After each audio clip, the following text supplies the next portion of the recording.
Habaatrai Kikam jong mingap berkan Kat no ngadam Dajing lengo bakrau Ngai kiklur Ngas ngau jing riu bertan Keleng saudong Kabor jong me kapau Mensim jong ngato ya roya utrai Milong bakrau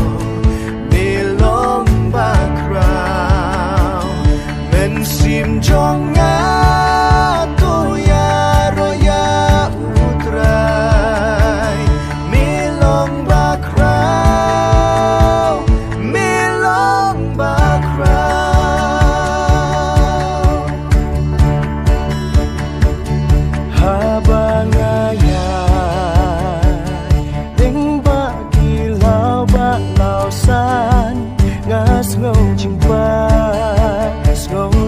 Kisim budek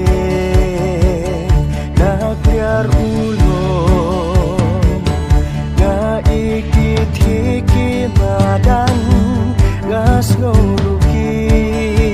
jingbe erbasusi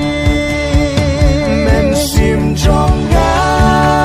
toya roya utrai Melong bakrau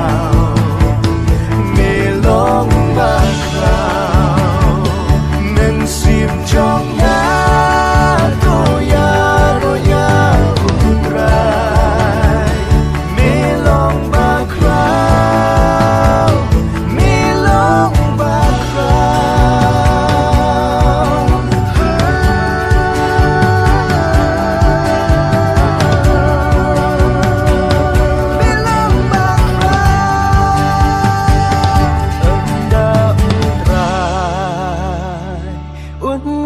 hạp đánh chính risa